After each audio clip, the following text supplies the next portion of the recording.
It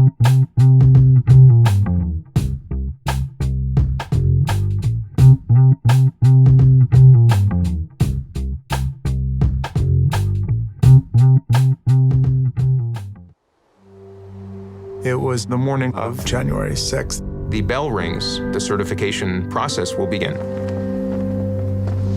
But this is a different feeling on this day. I just see lots of angry people. March on Congress directly after Trump's speech.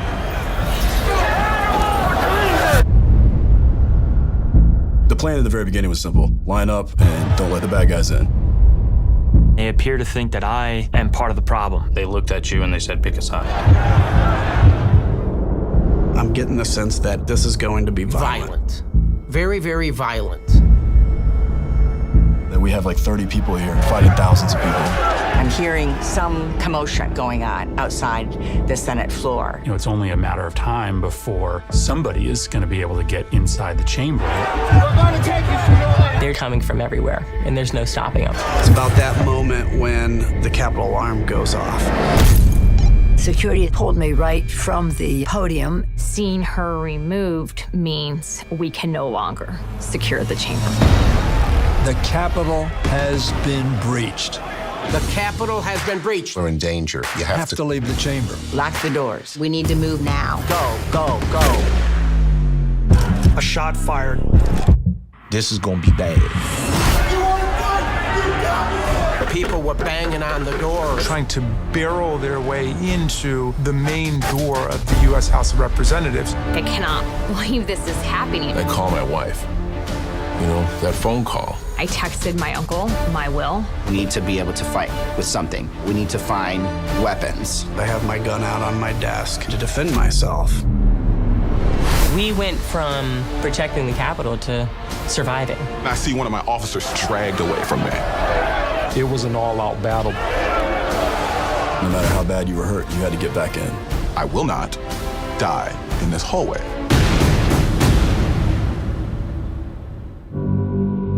There's officers still laid out on the floor, bleeding. These officers physically sacrificed themselves to make sure that I was safe.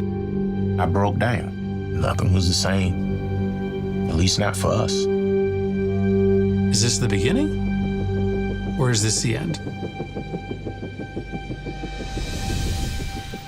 Great. How are you guys? Nice to meet you both. Likewise. Yeah. Hello, bonjour. Bonjour, ça va. I know you're both American. You both have American citizenship, so I can speak to you. I have no problem then. Yeah, 33 years now we're here. Yeah. Well, I'm my Danish girlfriend recently got her citizenship after like 25 years. Wow. I don't know if she regrets it though. No, it's convenient, especially, you know, having two passports, a European one and an American one. There's not a place in the world you cannot go, so that's quite convenient. No, but if you live in a country, you I guess if you're serious about living here, I guess. Interestingly enough, not to get too far afield, but the Denmark used to have the case where they would ask you to relinquish if you switch. They wouldn't let you have duals. Yeah, passports. Yeah, I know the French have it, but that's because of our long friendship with the United States, I think. Oh, I see. You cannot lose your French citizenship except if you renounce it, but you don't need to become an American citizen. Yeah. But for us, you know, it's one thing when we became American citizen, that was one of the primary one, I think, is being very French, and so we need to vote if we have, have a chance to speak about politics and people who are elected. The rule in France is you have to vote. If you don't vote, you don't have a voice. So, you know. I really respect that actually quite a bit. I feel like, you know, personal freedom is obviously greatly important. However, I almost wish that voting was mandatory in this country. It's just too much of a, you know, passive kind of already make it on a Sunday where people don't have to work. Well, that's true too, right? Like most of the world. Yeah, exactly. So I have to ask, you guys are, I mean, we're going to be talking about January 6th, the Discovery Plus documentary you guys directed and produced, and which is premiering tomorrow as we speak, January 5th on Discovery's streaming service. And I know you guys already have a certain amount of where people are familiar with your work from your earlier documentary 9/11. And at Jules, it's true, right? You were actually just happened to be at the scene where everything was unfolding, right? We had been filming, my brother and I, for about 3 months. We were embedded in a firehouse downtown Manhattan, and the idea was what was supposed to be a 9 months journey of following a rookie firefighter who just come out of the fire academy. He had been placed into a firehouse downtown, and whenever he was working, we would film. And come September 11 in the morning, I was in the middle of a call with them in the middle of the street. It was a call for order of gas when filming. There was a gas leak called in, right? Yeah, it was more, actually, it was not even a gas leak. It was more an order of gas. And as we're milling around and I'm filming the firefighters, we hear that loud, strange roar. And I remember looking in the sky, saying, what's happening? And seeing that plane flying very fast and very low. And since my camera was on, I saw it disappear behind a building. So just reflex, turn my camera, and that's where I filmed the first plane crashing into the North Tower, which kind of got aware of the elasticity of time there. It's just remarkable. Yeah. Did either of you experience health problems as a result of the 9/11? Not so far so good. So I'm touching wood right now, but that's unfortunately that's one of the real complicated touching wood. But we've on September 11, there's 343 firefighters who died, and ever since, I think last September 11, when we were in the firehouse, I think the latest number we've got is since 9/11, about 300 firefighters have died due to all the things we breathed on. So, unfortunately, 20 years later, 9/11 is still killing people. So, so far we're okay, but we're being checked every year as all survivors. Do you see a through line of sorts between 9/11 and January 6th? Gédéon, maybe. Maybe someone could in the symbolism. The World Trade Center, the Pentagon, just a plane full of Americans. Those are symbols of what the country represents. From what I understand, the problem was a way of living, a way of believing, the way of voting, a way of just believing in democracy, simply. Forward to January 6, 2021, it very much felt that democracy was again assailed, was attacked. Here, another symbol, it was the capital of the United States, a place everybody thought was safe. And once again, it's this feeling that nothing is sacred or nothing is safe. And when you think that even what's next? The pyramid of Egypt will crawl down. It's like those seven wonders of the world. It's just they are being attacked one after the other. It's this strange feeling. I'm going overboard here. No, don't worry. I mean, it's a nice byproduct of interviewing. I imagine for you guys that you kind of learn about what you're, maybe more about even what you do through talking about it with different people with different perspectives. So, you know, I'm not sure if I'll provoke any new thoughts from you, but No, but it's true in a way, a kind of a history lesson whenever we do these projects, because we're so involved in every aspect. You know, we do only one project at a time. We don't do projects that, kind of orders in a way. You know, we just find our own project. We need to be passionate. We need to fall in love with the story, the people, or the, something in the events. And so we spend, months learning everything we can. You know, it's very important to do all the research. You know, trust especially is earned. It's not given. And so it's about meeting people and discovering what happened. And that's, in a way, that's kind of the frustrating thing, is at the end, we have material to make a 7-hour documentary, but I think we'll bore everyone with that. But it's been fascinating to be able to talk to all these people that witness history or made the history. And it's we're always in kind of pinching ourselves at the end of the day, saying, my God, we've got the best job. We get to meet these incredible people who are so inspiring, and get a chance to convey their story to the American people and to the rest of the world. Where were you guys on January 6th? The footage from the film is all, of course, the footage from January 6th moments of your film, which is most of it, of course, were shot by others that were in the melee and the insurrection involved, or maybe those that were there at the time, and then you have these amazing interviews. That's the new footage. But where were you guys that day, and were you like anticipating like something like this could happen? I think, well, I was in Connecticut, where I live. Gédéon was in New York, where he lives. Personally, I did not expect that. I think I was watching in horror, like most people, in front of the television, my head in my hands, and almost crying, because I was remembering of that moment that my brother and I became American citizens, how important it was for us.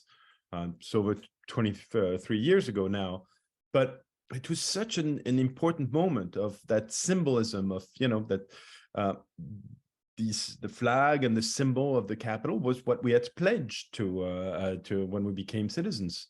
And suddenly to see the symbols, to see this beacon of democracy, to this, that wonderful and experiment in governance, and to see all the great things it had brought, to suddenly all of this going out the window, being attacked. It felt like we were watching kind of a zombie movie. It just felt like it was The Walking Dead in a way at first when you were watching that. No, I think it was quite traumatic. I don't think you had to just be in there to have some scars from that day. I think every American and every people in the world looking at these beacons of democracy should be concerned when they saw that, and probably was traumatized to a certain degree. What about you, Gideon? How were you handling January 6th?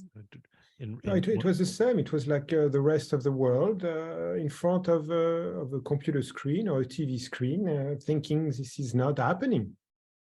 How is it possible the United States of America is being attacked by its own citizens and defended by its own citizens? Mm-hmm. It was completely mind-boggling.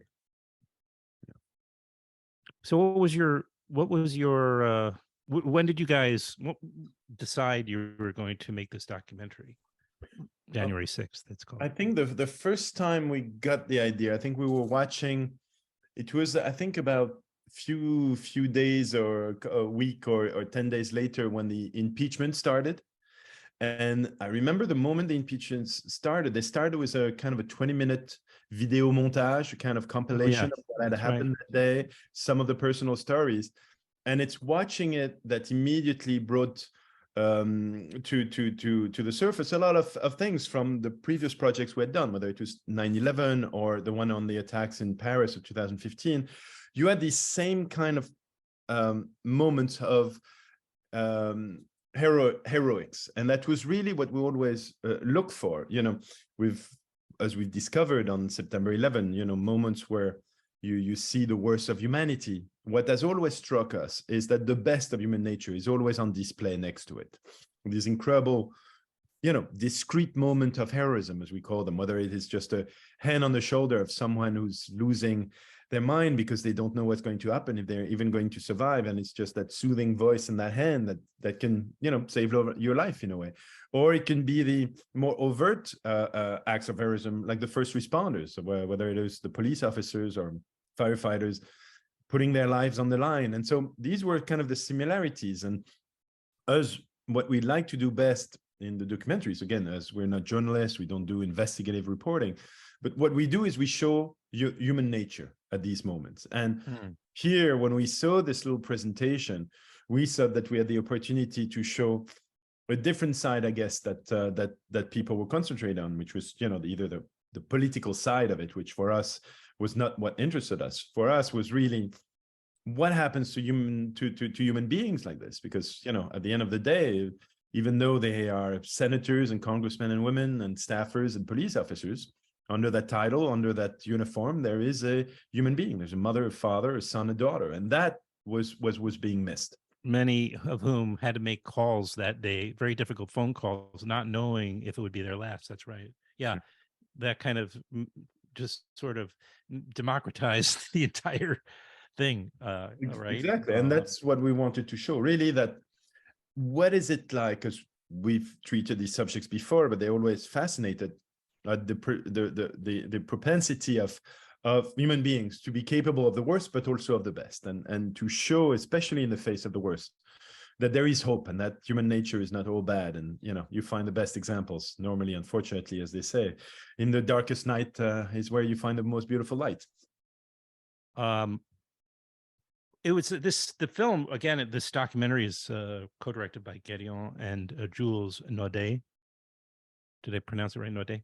Perfect. Naudet, like today. High school French comes in handy every so often. Merci, Ms.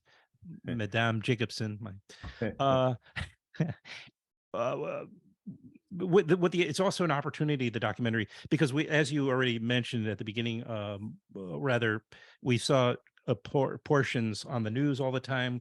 The January 6th committee, of course, used it very effectively, the footage from that day, in various ways. But this was like a cohesive assembly of those, how many, 4 hours, 5, 6? I mean, it was, right, we see it from the different perspectives. So it was there's that benefit to the film. And then also just the amazing access you guys got. And I was wondering just how you were able to do that, get such incredible access from Nancy Pelosi to the commander of the, is this DC? Yeah, even the chief of the Metro Police. That's always again, that's all the incredible, that's the time-consuming work, which is just before we film anything, it's month of just already having moved to DC, meeting people. It's honestly the first 4 months were meetings all day long. People, you probably met with hundreds of people out of the 79 I think we kept at the end that we interviewed.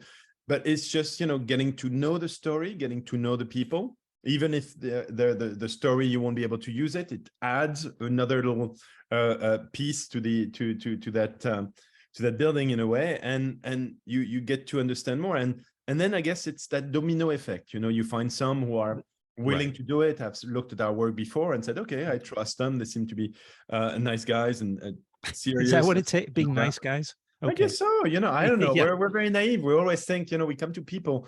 Normally, we think we have a great idea, and I think it will be fantastic. I think our passion is kind of a good way to kind of entice people to do it. I think we're normal people who just come and believe in our ideas. So, but no, I think it's the question of trust, that they saw that we were going to do what we were going to do, what we said we would, which means apolitical and considering on human beings.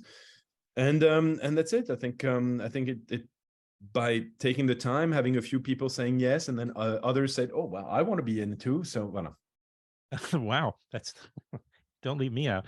Oh, but you said it's true. Watching it, it's not. on this. It's not a political film. However, everything has become politicized in this country, and I was just wondering if there was any, like, you have among your interview subjects Republicans as well as Democrats, and I just wonder what that process was like. Was it any more difficult getting Republicans to speak? In this case, they might be more defensive. Maybe you're both having French accents. I don't know if you're aware that you do, but that may have been a little helpful. Un petit. I don't know. Our Maurice Chevalier accent that we're doing, but Maurice. Just for my older audience. The audience in reference there, but that's okay. Gédéon, do you want to talk about that part? Yeah, yeah. Go ahead. Yes, you noticed that my brother really enjoys talking, so I think he's pushing me to do it. So, but the Republicans we knew were going to be more complicated. I think we contacted all 50 Republican senators. We contacted about 138 Republican representatives.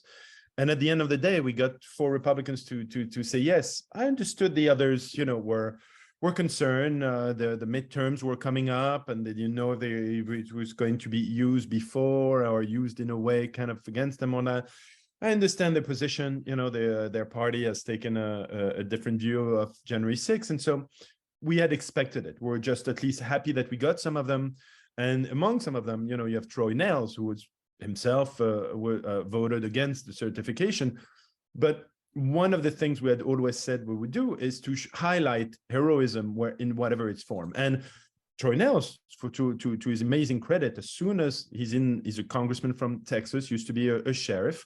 And as soon as that door is being almost breached, he stands up, runs to the door, and helps the police officers to barricade the door. And then we'll keep there. We'll try to negotiate with the people trying to come in and telling them, no, this is un-American what you're doing and all this. So the idea was to really be able to show, to give credit where credit is due. And he did something incredibly heroic, and that's what we wanted to do. We wish we had more Republicans, but I understand the decisions. Mm-hmm. Well, again, the documentary is called January 6th. It will be streaming already when I post this, because I want people to be able to go right from this conversation and watch your documentary.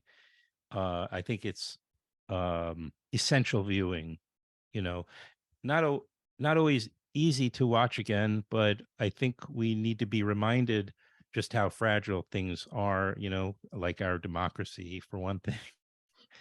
And that, yeah. And as you said, to see the human side of the story, something that perhaps we really weren't able to register before. We're so focused on rage and finger pointing and so much more. But, it's time we kind of started to look at things a little bit more from a human perspective again. But which is why we did it, really. That was really one part. We on purpose went to Discovery because we wanted a platform that was kind of neutral, that was not, was seen as having a party affiliation or leaning non-ideological. Exactly. As we joke, Honey Boo Boo and The Deadliest Catch are not exactly a political line in the sand. So it was perfect because it's a channel which is watched by Republicans and Democrats. And all we wanted to do, and for us, the success will be measured if we can get people to watch it. Mm-hmm. Be open-minded. It's not about the politics. It's watch what happened on that day, what these incredible police officers did. The violence against them, the violence against the elected officials. Remove the R or the D at the end of their names. Put yourself in their shoes for a minute and try to understand the fear, the stress, the anguish of what it must have been like. That's all we're asking. Then make your own mind, but that's it. Yeah, and those very police officers do that every day, right? They don't ask if somebody is a Republican or a Democrat. They're to protect and serve all people. So, and Gédéon, can I assume that can I assume that Jules does most of the interviews, or is that my mistake? I mean, during the film, the all the subjects. Of course, he's the smart one of the family. No, well. No, we're a weird creature. Strong and silent type. We're kind of a body with two heads. We're incredibly complementary, and so that's why we've been working since I think we did our first film. Gédéon was 12, I was 9, so it goes back quite a long way, and it works beautifully. I think we all have our strengths and weaknesses. And what was the film? What was the subject of that film? I'd like to know. Oh my God! I know is I was a young man who was mugged in the street downstairs from where we grew up. Voilà, where was that? In Paris, in the 17th arrondissement. Yeah, we were raised in the 17th. I've heard horrible things about the 17th. You'd be surprised. At 9, I was being mugged down. No. So no, it was. But I think we caught the bug early on, and working together has been an absolute gift. So well, apparently so. And where are you? Are you a guitar player by any chance? Not at all. This is only to try to get myself some street cred. No, I'm kidding. I'm just I'm house sitting at a friend's house for the holidays, and I've been in awe of his wall of guitars. And since I cannot play a single instrument, I'm in awe of people who can. So I've appropriated all the guitars, but I cannot play any of them. That's all. Oh well. And those are not my books also. Yeah. And this is actually, and Gédéon, you are actually in the apartment in Paris where we were born. Yes. Oh, yeah, that's right. You are in Paris, and you have a great signal. I was a little concerned when I learned about that, but that's where you were born? Yes. So are you? Is that in the very spot actually? No. Yeah. That's actually our room. Yeah, that's where we were since we went home from the hospital. That's amazing. Okay, well, I'll let you guys go, but it was a delight. I'm so glad to, because I kind of, in my own way, my own small way, try to do a little bit of what you guys do, in the sense that I try to focus on films that, are in a way only going to contribute to positiveness or positivity to the world in my small way, and not try to because we need it and more than ever, I think. So anyway, I'll recommend January 6th on the Discovery Plus streaming platform to tout le monde. Merci. Tout le monde, oui. Merci. And I wish you bonne chance.